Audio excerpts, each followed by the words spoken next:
नमस्कार दोस्तों। पिछले वीडियो में हमने पढ़ा था क्लास 6 भूगोल की अध्याय 2 को, जिसमें हमने पढ़ा था महासागर और महाद्वीप के बारे में। और आज के इस क्लास में हम पढ़ेंगे स्थल एवं जीवन, जो अध्याय 30 है। अध्याय तीसरा।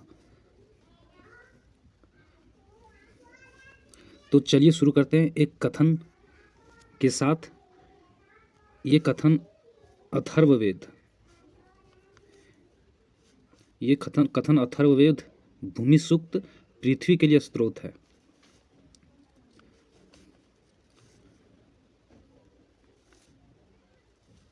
तो चलिए शुरू करते हैं। मनुष्यों के भार से मुक्त अनेक प्रकार की ऊंचाइयों, ढलानों तथा विशाल समतल भूमि से युक्त अनेक प्रकार की शक्तियों से संपन्न पेड़ पौधों को आधार प्रदान करती हुई हम सभी के लिए विस्तार को प्राप्त हो तथा अपनी संपन्नता को प्रदर्शित करे। पृथ्वी मेरी माता है तथा मैं उसकी संतान।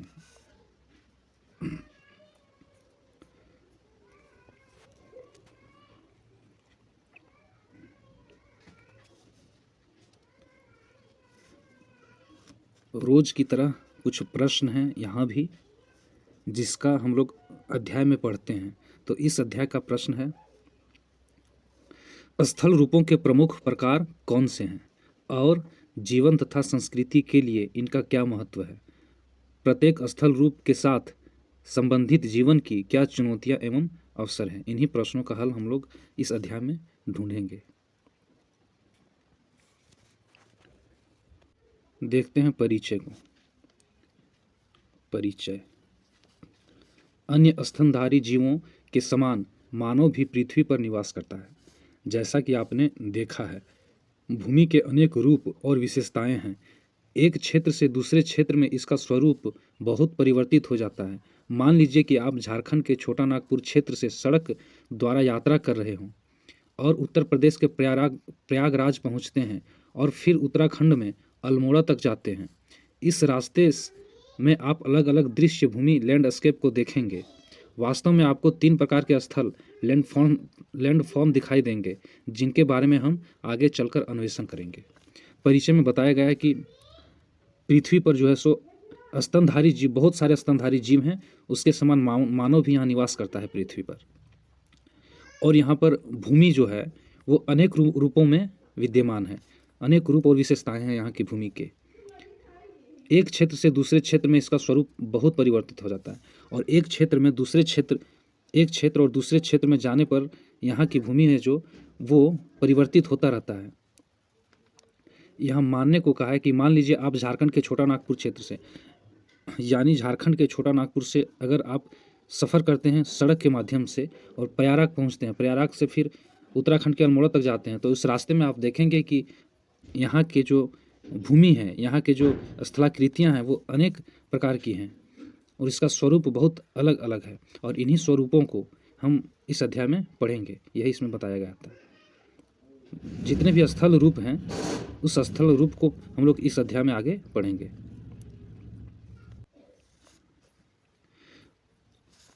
स्थल रूप पृथ्वी की सतह का एक भौतिक स्वरूप है। स्थल रूप लाखों वर्षों में आकार लेते हैं और पर्यावरण तथा जीवन के साथ इनका महत्वपूर्ण संबंध है। इन्हें व्यापक रूप से 3 श्रेणियों में बांटा जा सकता है: पर्वत, पठार और मैदान। इसमें स्थल रूप का परिभाषा दिया गया है। स्थल रूप जो होते हैं वो पृथ्वी सतह पर एक भौतिक स्वरूप होता है और इसका जो आकार बनता है ये लाखों वर्षों से बनता है। कोई एक बार नहीं बल्कि लाखों वर्षों की प्रक्रिया के बाद स्थल रूप का आकार बनता है और ये हमारे जीवन के लिए बहुत महत्वपूर्ण है। ये व्यापक रूप में पूरे 3 श्रेणियों में हम लोग इसको बांट सकते हैं इस अध्याय के आधार पर। इसमें से पहला है पर्वत, पठार और मैदान, जिसको हम चित्र 3.1 में देख सकते हैं। चलिए चित्र 3.1 देखते हैं। यह है चित्र 3.1। इसमें आप देख सकते हैं कि विभिन्न आकृति, विभिन्न स्थलाकृति हैं यहाँ पर। जैसे ये हो गई आपका पहाड़ टाइप का जो हम पढ़ेंगे, ये पठार इसको कह सकते हैं। ये समतल भूमि है जहाँ हम लोग निवास करते हैं, अधिकतर खेती वगैरह यहाँ होती है। ये हम लोग मुख्यतः 3 भागों में बांट सकते हैं जो वहाँ दिया गया था। पहला पर्वत, दूसरा पठार और तीसरा मैदान। इन 3 आकृतियों में से हम पहला आकृति कहते हैं पठार, सॉरी पर्वत। आइए पर्वत को पढ़ते हैं। पर्वत पर्वत वे स्थल रूप हैं जो आसपास की भूमि से कुछ अधिक ऊंचे होते हैं। इन्हें चौड़े आधार, खड़ी ढलान, चढ़ाई और सकरे शिखर चोटियों के रूप में पहचाना जा सकता है। कुछ पर्वत अधिक ऊंचाई के कारण हम हिम से ढके होते हैं। ग्रीष्म ऋतु में कम तुंगता एल्टीट्यूड पर हम पिघल जाते हैं और जल में बदलने के बाद नदियों में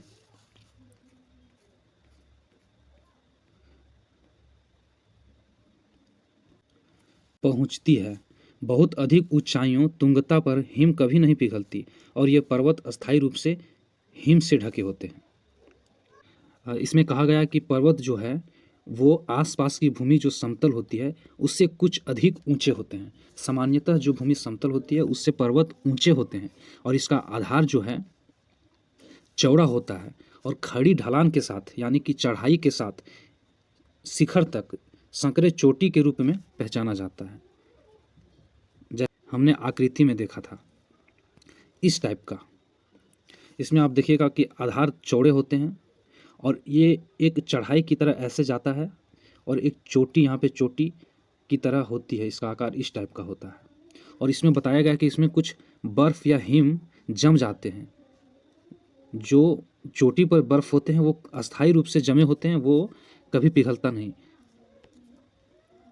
और हिम न पिघलने के कारण ये अस्थायी रूप से ढके होते हैं हिम से। कम ऊंचाई वाले अन्य ऊंचे स्थान जहां कम खड़ी चढ़ाइयाँ और गोल आकार के शीर्ष होते हैं उन्हें पहाड़ी, छोटे पहाड़ या हिल कहते हैं। और इससे जो छोटे होते हैं कम ऊंचाई के होते हैं जहां कम खाड़ियाँ होती चढ़ाइयाँ होती है, आकार गोल आकार के शीर्ष होते हैं और गोल आकार के शीर्ष होते हैं उन्हें छोटे पहाड़ या हिल कहते हैं। यहाँ पे कुछ पर्वत के इमेज दिए गए हैं, चित्र दिए गए हैं। ये चित्र है एवरेस्ट, ये चित्र है एवरेस्ट गिरिशृंग का, ये है अकोंकागुआ गिरिशृंग का।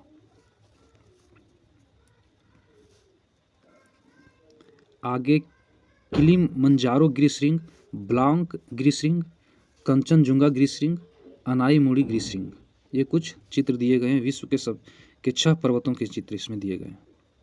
आगे देखते हैं। विश्व के अधिकांश पर्वतों को पर्वत श्रृंखलाओं के रूप में वर्गीकृत किया गया है। जैसे एशिया में हिमालय, यूरोप में आल्प्स तथा दक्षिणी अमेरिका में एंडीज। इनमें से कुछ श्रृंखलाएं हजारों किलोमीटर तक फैली है। अर्थात विश्व के अधिकांश पर्वतों को, ज़्यादातर पर्वतों को पर्वत श्रृंखलाओं में बांट दिया गया है, जिसमें एशिया का हिमालय है, यूरोप का आल्प्स और दक्षिण अमेरिका का एंडीज है इसमें शामिल, जो हजारों किलोमीटर तक फैली हुई है।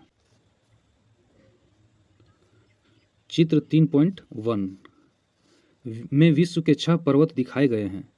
ऊपर से नीचे तक उनकी सापेक्षिक ऊंचाइयां का दृश्य प्रभाव देने के लिए एक साथ प्रस्तुत करता है। एवरेस्ट गिरिशृंग नेपाल तथा तिब्बत के बीच और कंचनजुंगा भारत के सिक्किम राज्य और नेपाल के बीच हिमालय पर्वत श्रृंखला की 2 सबसे ऊंची चोटियां हैं, शिखर हैं। एंडीज पर्वत श्रृंखला दक्षिण अमेरिका की सबसे ऊंची चोटी है।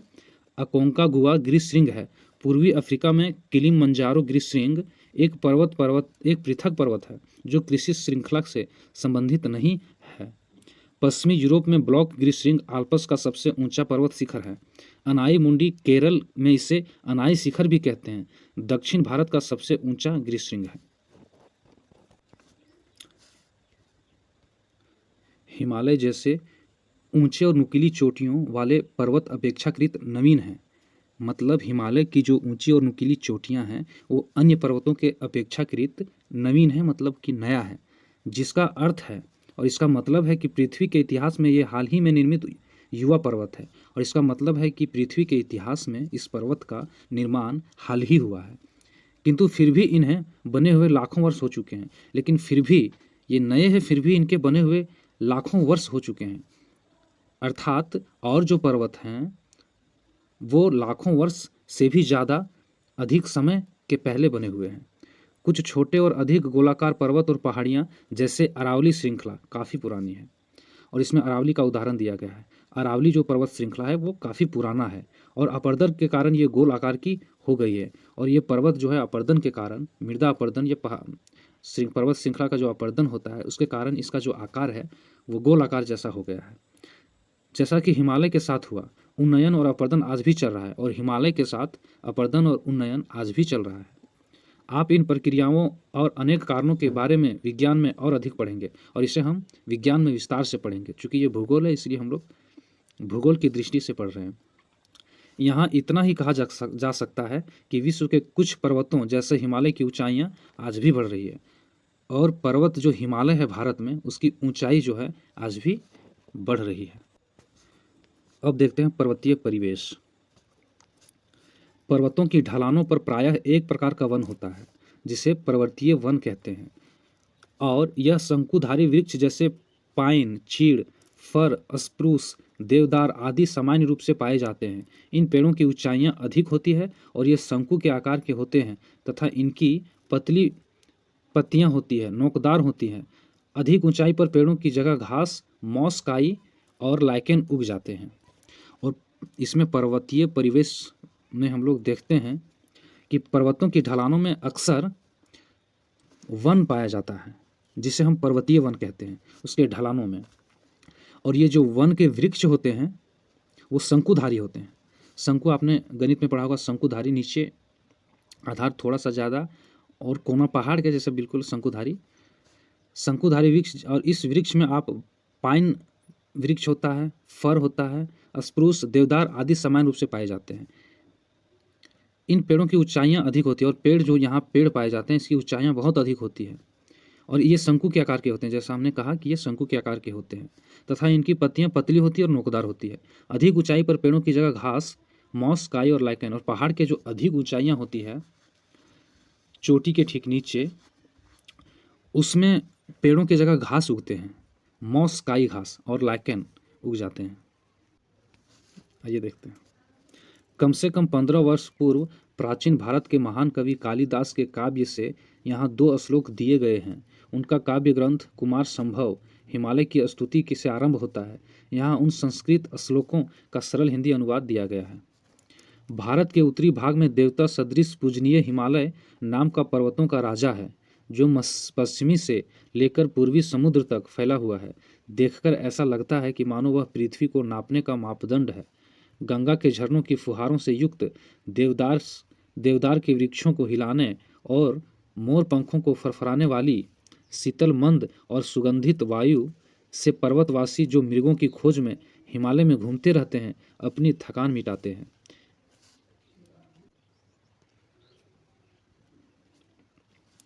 पर्वतों में घने वन, बहती नदियाँ, झीलें, घास के मैदान और कंदराएं अनेक प्रकार के जीवों को आश्रय प्रदान करते हैं। और पर्वत में जो वन पाए जाते हैं, जो बहती नदियां हैं, झीलें हैं, घास के जो बड़े बड़े मैदान हैं और कंदराएं हैं, ये जो हैं सो अनेक प्रकार के जीवों को आश्रय प्रदान करते हैं।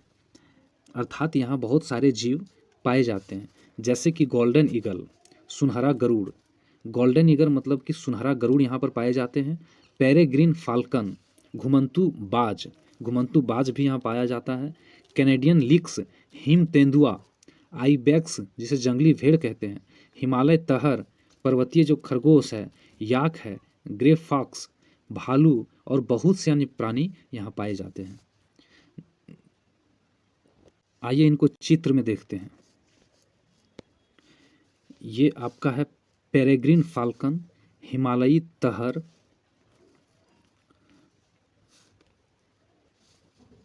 पहाड़ी खरगोश, गोल्डन ईगल, कैनेडियन लिंक्स,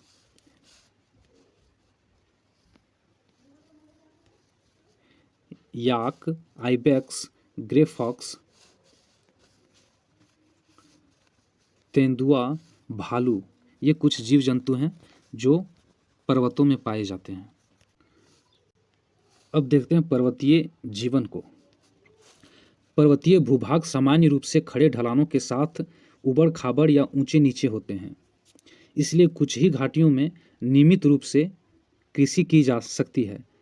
ढलानों पर वेदिका कृषि अर्थात ढलान की भूमि को काटकर सीढ़ीनुमा स्थान पर कृषि करना एक प्रचलित प्रथा है। विश्व भर में अनेक पर्वतीय क्षेत्रों में कृषि की जगह पशुपालन को अधिक महत्व दिया जाता है।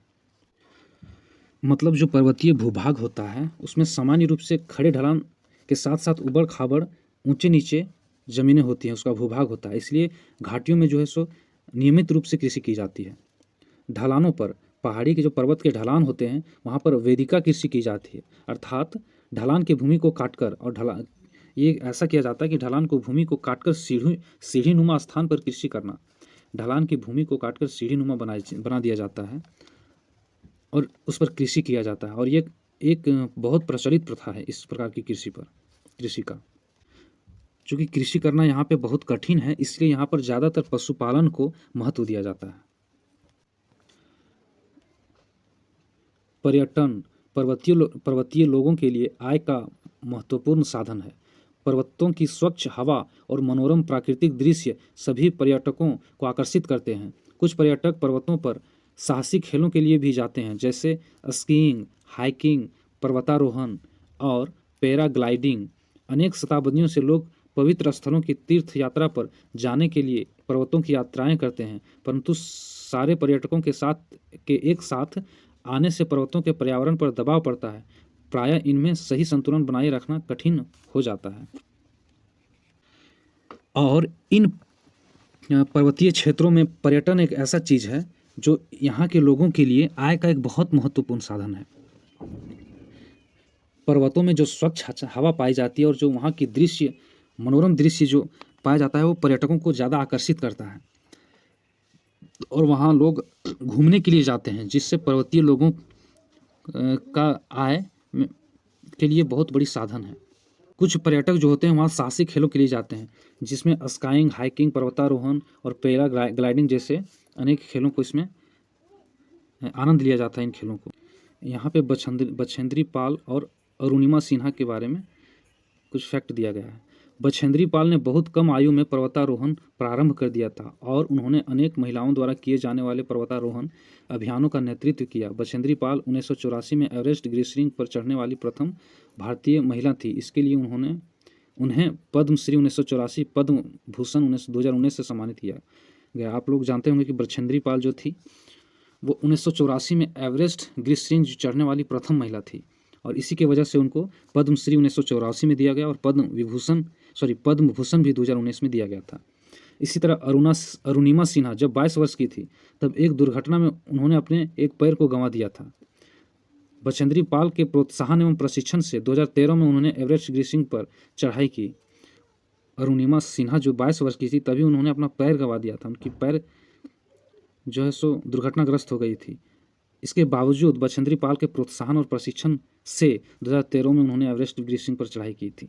इसके बाद उन्होंने अंटार्कटिका, विशिंग ग्रीष्मरिंग सहित सभी महाद्वीपों की सबसे ऊंची चोटियों पर भी चढ़ाई की। इन उपलब्धियों के लिए उन्हें 2015 में पद्मश्री से सम्मानित किया गया, और इसको 2015 में इनको पद्मश्री से सम्मानित किया गया था। आकस्मिक बाढ़ क्या है? स्थान विशेष में अकस्मात बाढ़ आना बहुधा ऐसा बादल फटने से होता है। बादल फटने से अकस्मात बाढ़ आती है, जिसे आकस्मिक बाढ़ यहाँ कहा गया है। भूस्खलन क्या है? पर्वतीय भूखंड के एक बड़े भाग या एक चट्टान का अकस्मात टूटकर गिरना, जिसे हम भूस्खलन कहते हैं। इसको चित्र में दिया गया है, देखिए यह है भूस्खलन। भूस्खलन इस टाइप का है, और आकस्मिक बाढ़ जो है वो इस टाइप का है, चित्र में दर्शाया गया है। आगे देखते हैं हिमस्खलन, एवलांस जिसे हम कहते हैं। पर्वत के अकस्मात हिम का गिरना। पर्वत से अकस्मात मतलब अचानक हिम का गिरना, बर्फ का गिरना, हिमपात अथवा चट्टानें टूटकर गिरना ऐसा प्रायः तब होता है जब हिम का पिघलना आरंभ होता है। जब हिम पिघलता है तो अचानक हिम नीचे गिरने लगता है, उसी को हिमस्खलन या एवलांस कहते हैं, जैसा कि इस चित्र में दिया गया है। आगे देखते हैं। बादल फटना, अचानक प्रचंड तूफान सहित वर्षा होना। बादल फटने का चित्र नीचे दिया गया है। ये रहा बादल फटने का चित्र, इस टाइप का। ये ठंडा मौसम का चित्र है। हमने 3 स्थलाकृतियों में से सबसे पहले पर्वत को पढ़ा, अब देखते हैं पठार को। पठार एक ऐसी स्थलाकृति है जो आसपास की भूमि से उठी होती है और प्रायः इसकी सतह चपटी होती है। सतह जो होती है वो चपटी होती है। इसके कुछ पार्श्व सीधी ढलान वाले होते हैं। पर्वतों के समान कुछ पठार पृथ्वी के इतिहास के संदर्भ में नवीन और प्राचीन हो सकते हैं। पठारों के 2 उदाहरण हैं, तिब्बत का पठार जो विश्व का सबसे बड़ा और ऊंचा पठार है, और दूसरा दक्षिणी पठार। पठारों की ऊंचाई कुछ 100 मीटर से लेकर कई हजार मीटर तक हो सकती है। पठार में जो आसपास, पठार एक ऐसी स्थलाकृति है आसपास की भूमि से उठी होती है। पठार मतलब जो सामान्यतः मैदानी टाइप की जो भूमि होती है उससे ऊपर उठी होती है, यानी उसका आधार जो होता है चौड़ा होता है, पहाड़ जैसा उठी होती है, लेकिन पहाड़ में जो चोटी होती है वो चोटी इसमें नहीं, ये मेज़ की तरह चपटा सतह होता है इसका। पठार ऐसे होता है। सामान्य भूमि, ये सामान्य भूमि जो है इससे थोड़ा उठी रहेगी, लेकिन इसका जो सतह होता है वो चपटी होती है। और अगर हम लोग पहाड़ को देखते हैं तो इसका चढ़ाई ऐसे रहता है पहाड़ में, ऐसे, और यहाँ पे चोटी जो होती है नुकीली होती है और ज़्यादा ऊंची होती है, लेकिन पहाड़ जो है सो ऐसे मेज की तरह होती है। यही इसमें बताया गया है। और पर्वतों के समान कुछ पठार पृथ्वी के इतिहास के संदर्भ में नवीन और प्राचीन हो सकते हैं। और जिस तरह से पर्वत नया और प्राचीन होता है उसी तरह पठार भी नई और प्राचीन हो सकती है। पठारों के 2 उदाहरण हैं, और यहाँ पठारों के 2 उदाहरण दिया गया है। पहला तिब्बत का पठार जो विश्व का सबसे बड़ा पठार है। तिब्बत का जो पठार है वो विश्व का सबसे बड़ा पठार है, ऊंचा पठार है। और दूसरा दक्षिण पठार है। पठारों की ऊंचाई 100 मीटर से लेकर 1000 मीटर तक हो सकती है। और पठारों की जो ऊंचाई होती है वो 100 मीटर से 1000 मीटर तक हो सकती है। 100 मीटर से 1000 मीटर तक हो सकती है। देखते हैं तिब्बत के पठार को। तिब्बत का पठार जो है उसकी औसत ऊंचाई 4500 मीटर है, जिसके कारण इसे विश्व की छत का नाम दिया गया है। इसकी ऊंचाई 4500 मीटर है, इसलिए इसको विश्व का छत भी कहते हैं। पूर्व से पश्चिम दिशा तक यह लगभग 25 किलोमीटर लंबा है, अर्थात चंडीगढ़ से कन्याकुमारी तक की दूरी जितना है। मध्य और दक्षिण भारत के दक्कन पठार विश्व के सबसे पुराने पठारों में से एक है, जो कई लाख वर्ष पहले ज्वालामुखी की सक्रियता के कारण बना था। पर्वतों की तरह पठारों में खनिजों का प्रचुर मात्रा में जमाव देखने को मिलता है। इस कारण इन्हें खनिजों का भंडार गृह भी कहा जाता है। परिणाम स्वरूप पठारों में खनन मुख्य गतिविधि है, जहां विश्व की सबसे बड़ी खानें पाई जाती है। उदाहरण के लिए पूर्वी अफ्रीका का पठार सोने और हीरे के खनन के लिए प्रसिद्ध है। भारत में छोटा नागपुर के पठार में लोहा, कोयला और मैग्नीज के प्रचुर भंडार हैं।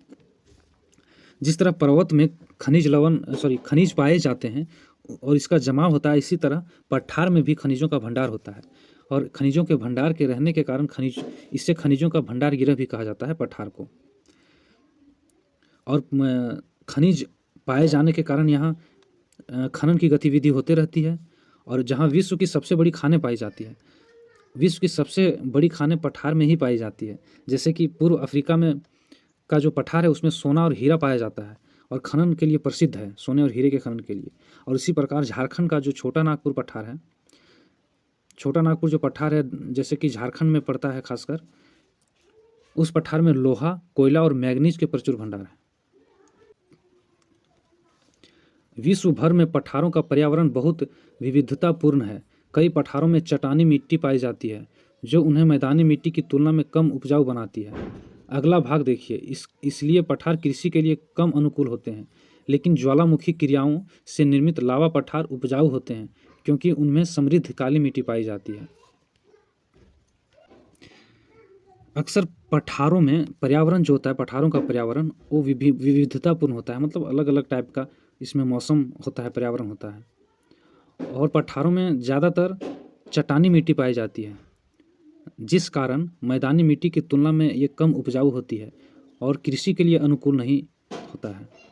लेकिन ज्वालामुखी जो होता है उससे निर्मित लावा का पठार जो होता है, जहाँ काली मिट्टी पाई जाती है, वो समृद्ध है, उपजाऊ मिट्टी होती है, वो खेती के लिए समृद्ध है, कृषि के लिए। पठारों में अनेक आकर्षक जलप्रपात भी होते हैं। दक्षिण अफ्रीका में स्थित चंबेजी नदी पर विक्टोरिया जलप्रपात, छोटा नागपुर पठार में सुवर्ण रेखा नदी पर हुंडरू जलप्रपात और पश्चिमी घाट में शरावती नदी पर जोग जलप्रपात ऐसे ही कुछ जलप्रपात हैं। चेरापूंजी मेघालय के पठार में नाहला लिकाई जलप्रपात जो 340 मीटर की ऊंचाई से गिरता है। यहाँ पर पठार का एक चित्र दिया गया है।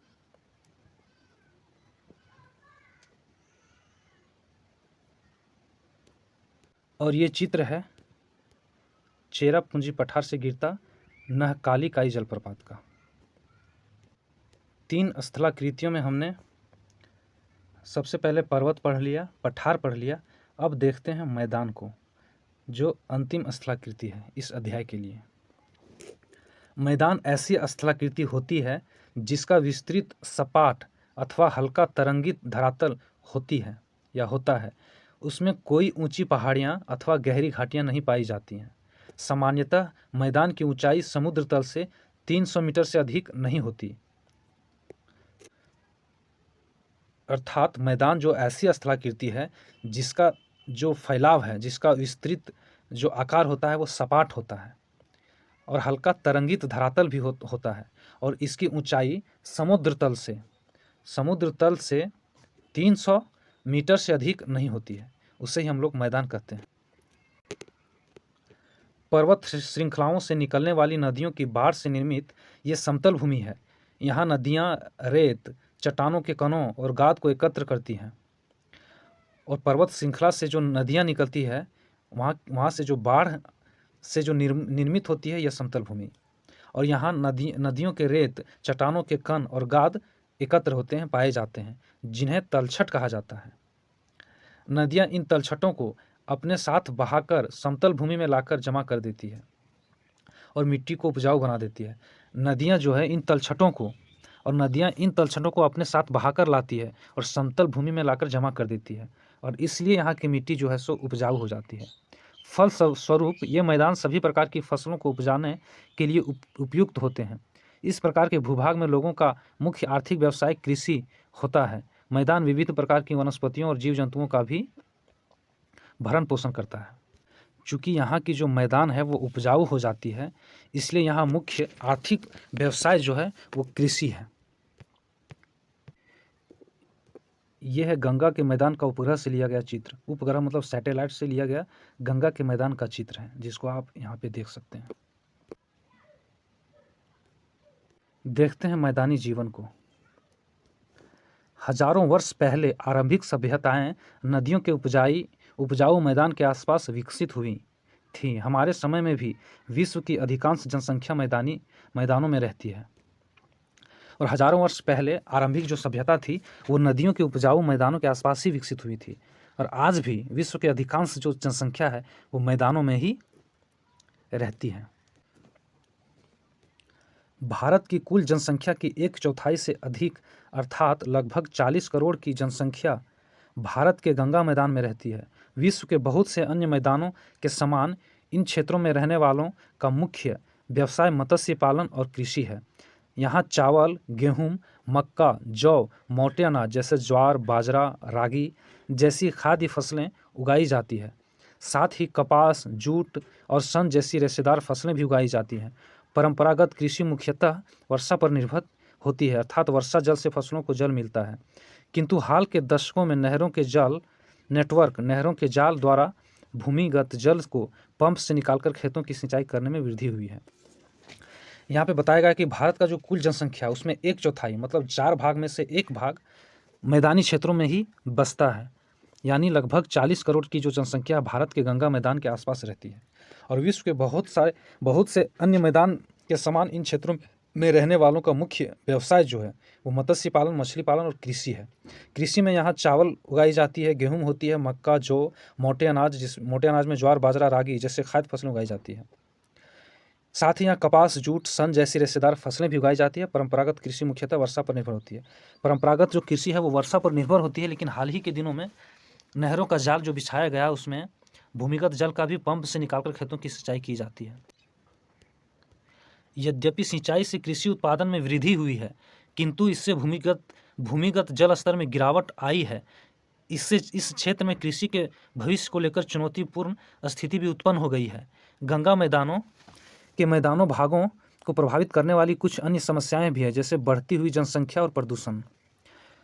कृषि का उत्पादन जो सिंचाई के द्वारा होता है उससे पंपों के द्वारा जिस प्रकार से की जा रही है, उससे भूमिगत जल में स्तर में गिरावट हो गया है और ये बहुत बड़ी समस्या खड़ी हो गई है और इसमें कृषि के भविष्य को लेकर चुनौतीपूर्ण स्थिति भी उत्पन्न हो गई है।